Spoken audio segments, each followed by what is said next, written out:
mes chers compatriotes, demain jeudi 3 août 2023, par la grâce d'Allah le Tout-Puissant, nous célébrerons la proclamation de l'indépendance de notre pays, intervenue le 3 août 1960. Jour anniversaire qui a été d'ailleurs décrété fête nationale depuis le 25 mai 2023. C'est certainement le moment alors d'avoir une pensée pieuse pour les pères fondateurs de notre jeune État et pour tous ceux qui ont œuvré à travers les générations à donner une traduction concrète et un véritable sens à la souveraineté internationale du Niger ainsi proclamée. Cela aussi bien sur le plan politique qu'économique et culturel. Nigériennes, Nigériens, mes chers compatriotes, la commémoration de la proclamation de l'indépendance du Niger intervient cette année dans un contexte particulier. Celui de la prise du pouvoir le 26 juillet 2023 par les forces de défense et de sécurité regroupées au sein du Conseil national pour la sauvegarde de la patrie, mettant ainsi fin au régime de la 7e République. C'est le lieu de réitérer très clairement que la seule raison ayant motivé l'action du Conseil national pour la sauvegarde de la patrie est et demeure la sauvegarde de notre patrie, le Niger. En effet, c'est à notre corps défendant que nous avons dû intervenir pour mettre fin à la gestion par le régime déchu de la question sécuritaire au Niger, la gestion qui, objectivement, a montré ses limites et qui ne laissait véritablement entrevoir aucune solution de sortie de crise à moyen ou long terme. C'est tout simplement de la vie des Nigériens et de l'existence même du Niger en tant qu'État dont il est ici question, au-delà des problèmes de personnes et de querelles politiciennes pour la conquête et la conservation du pouvoir. À cela, il faut ajouter les problèmes devenus désormais endémiques de corruption généralisée et d'impunité, de gabegie, de détournement des deniers publics, de clanisme partisan, de radicalisation des opinions et positions politiques, d'atteinte aux droits et libertés démocratiques, de dévouement du cadre étatique au profit des intérêts privés et étrangers, des populations laborieuses, d'une école en crise et l'effondrement de notre système de santé, toutes choses que les Nigériens vivent dans leur être et dans leur vie au quotidien. Nigériennes, Nigériens, mes chers compatriotes, à ce stade de mon propos, permettez-moi de faire remarquer que les forces de défense et de sécurité, regroupées au sein du Conseil national pour la sauvegarde de la patrie, ont pris le pouvoir sans aucune effusion de sang, grâce à Allah. Aucune perte en vie humaine n'est en effet à déplorer. Ensuite, même après avoir pris le pouvoir et jusqu'à 72 heures après, nous nous sommes abstenus de toute action répressive contre le tenor du régime déchu. C'est ainsi que même à titre préventif, comme cela se faisait toujours en pareille circonstance, nous n'avons procédé à leur interpellation. Ils ont continué à jouir de leur liberté de circulation et d'expression.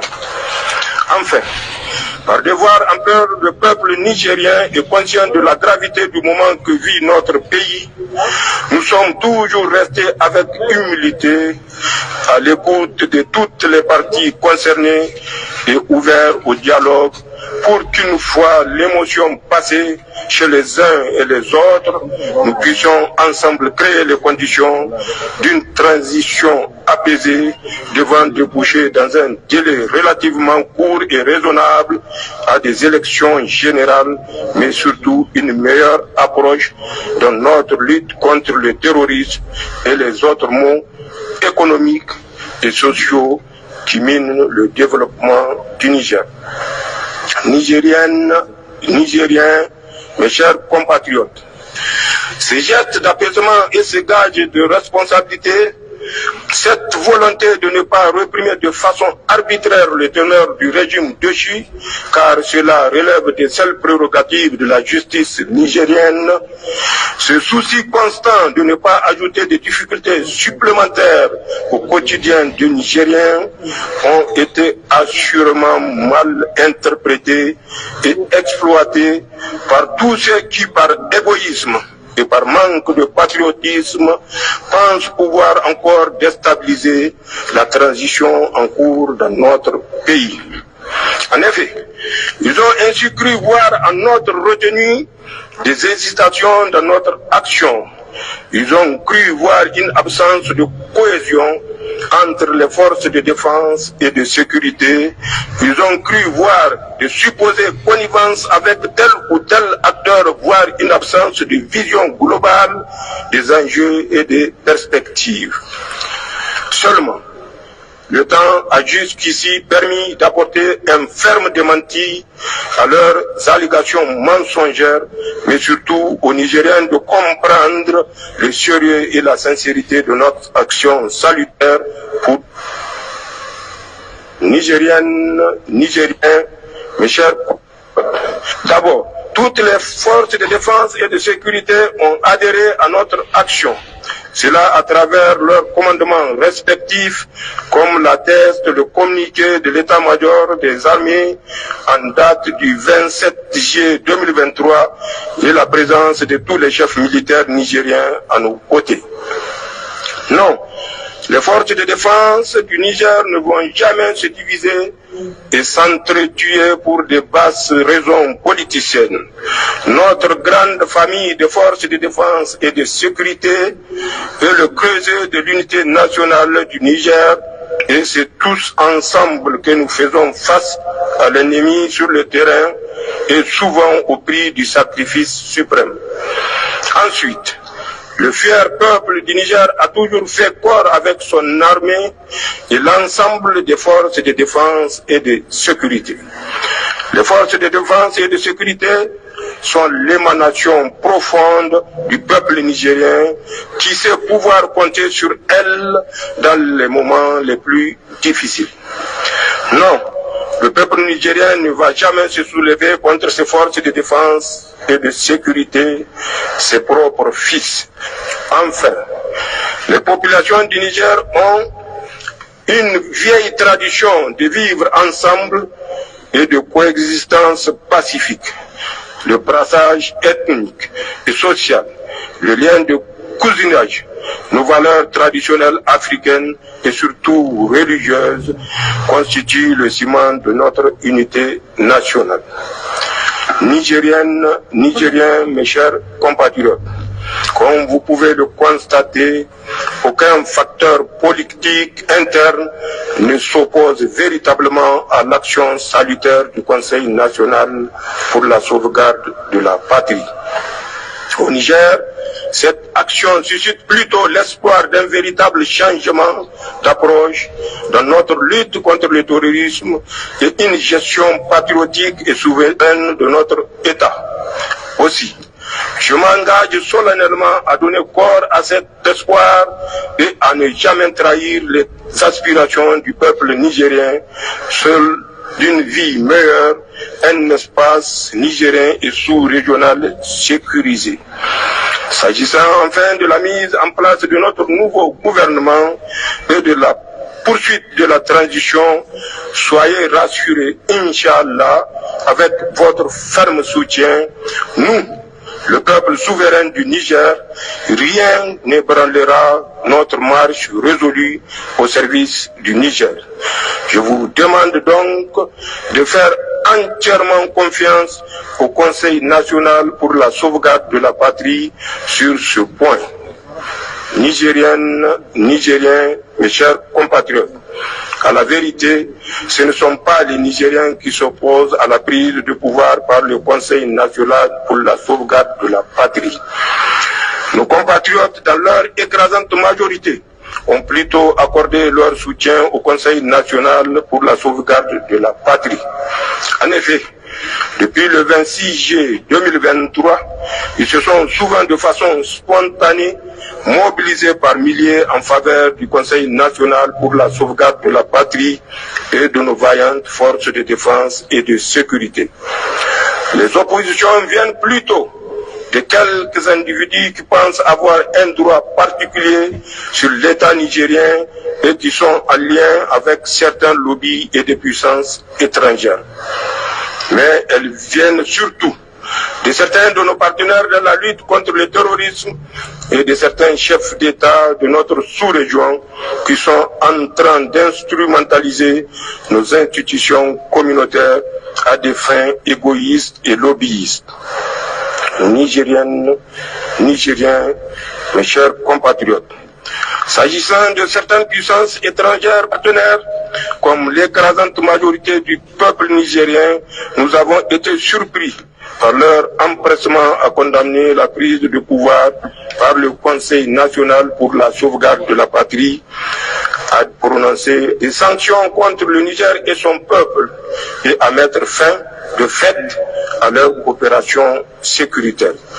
Cette attitude hostile et radicale n'apporte aucune plus-value ni dans la résolution de la nouvelle situation née de la prise du pouvoir par le Conseil national pour la sauvegarde de la patrie, ni dans notre lutte jusqu'ici commune contre le terrorisme. Elle crée la méfiance entre partenaires et anéantit tous les efforts jusqu'ici fournis par la communauté internationale dans la lutte contre l'insécurité au Sahel. Mais surtout, elle amène les Nigériens à se poser un certain nombre de questions. En effet, comment pouvez-vous comprendre, aider le Niger à lutter contre le terrorisme qui touche nos laborieuses populations et suspendre la coopération militaire à la moindre difficulté? Comment expliquer qu'un partenaire, sur des questions aussi sensibles, décide de suspendre sa coopération militaire à un moment crucial de la lutte contre le terrorisme au Niger et dans notre espace sahélien? Le souci d'un gouvernement civil élu peut-il être au-dessus de la préservation de la vie des Nigériens et de leur vivre ensemble, ou encore au-dessus du Niger, de ses intérêts vitaux et existentiels? Chacune et chacun se fera son intime conviction et s'assumera conséquemment. Nigériennes, Nigériens, mes chers compatriotes, mais ce qui a surtout surpris les Nigériens, c'est le communiqué du gouvernement d'un pays partenaire qui menace le Niger de recourir à la force pour protéger ses citoyens, sa représentation diplomatique et ses intérêts au Niger, alors même qu'ils n'ont jamais été l'objet de la moindre menace. Comment une question de maintien de l'ordre, suite à des manifestations pacifiques de rue, peut susciter chez des autorités politiques au plus haut niveau une réaction aussi excessive? À ce niveau, l'on peut à juste titre se demander s'il est juste et humain qu'un gouvernement ordonne l'usage de la force militaire contre les populations nigériennes pour protéger ses ressortissants. Pour notre part, nous estimons que la vie humaine est sacrée. La vie des Nigériens, aussi bien que celle de tous nos frères et amis résidant au Niger, ils n'ont donc aucune raison objective de quitter le Niger. Le gouvernement et le peuple nigérien, fortement attachés à nos valeurs de justice et d'hospitalité, sont prêts à continuer à assumer leur sécurité, sauf si cela s'inscrit dans une approche politicienne inavouée qui consiste à créer la psychose sécuritaire dans les esprits. Aussi, nous appelons tous les Nigériens à manifester leur position sans violence, dans le respect de la vie humaine, cela conformément à la loi et à nos valeurs traditionnelles d'hospitalité et d'accueil. Nigériennes, Nigériens, mes chers compatriotes, s'agissant de la CEDEAO et de l'UEMOA, c'est avec une stupéfaction que les Nigériens ont appris les sanctions illégales, injustes et inhumaines prononcées à leur encontre. Mais elles sont surtout inédites. Pour la première fois dans l'histoire d'une organisation communautaire, sans consultation aucune et sans passer par le dialogue ou des mesures intermédiaires, les pays membres de la CEDEAO et de l'UEMOA ont décidé immédiatement de prononcer des sanctions aussi sévères contre un autre pays membre, le Niger, allant jusqu'à confisquer les avoirs du Niger ou encore menacer le pays de recourir à la force pour rétablir le régime déchu. Ces sanctions sont cyniques et iniques. Elles sont prises dans le prolongement et en coordination avec les sanctions déjà prononcées par certaines puissances étrangères qui ont fortement influencé leur survenance. Elle vise à humilier les forces de défense et de sécurité nigériennes, le Niger et son peuple. En effet, de leur entendement, d'abord les sanctions économiques et financières devaient créer les conditions pour paupériser davantage nos populations, révolter les travails et impacter négativement la vie des Nigériens dans leur quotidien. En somme, pour rendre la situation intenable et le pays ingouvernable. Ensuite, une intervention militaire viendra dans les semaines à venir donner le coup de grâce au régime du Conseil national pour la sauvegarde de la patrie. Comme vous pouvez le constater, nulle part dans cette attitude méprisante et belliqueuse, les dirigeants de la CEDEAO et de l'UEMOA n'ont pris en compte la souveraineté de notre pays, les souffrances des Nigériens qui ont déjà consenti d'énormes sacrifices à ces jours, les intérêts de nos populations et ceux du Niger. Nigériennes, Nigériens, mes chers compatriotes, le Conseil national pour la sauvegarde de la patrie rejette en bloc ces sanctions et refuse de céder à toute menace et d'où qu'elles viennent. Nous refusons toute ingérence dans les affaires intérieures du Niger et rejetons la prétention chez les uns et les autres de punir pour l'exemple le Conseil national pour la sauvegarde de la patrie et le peuple nigérien.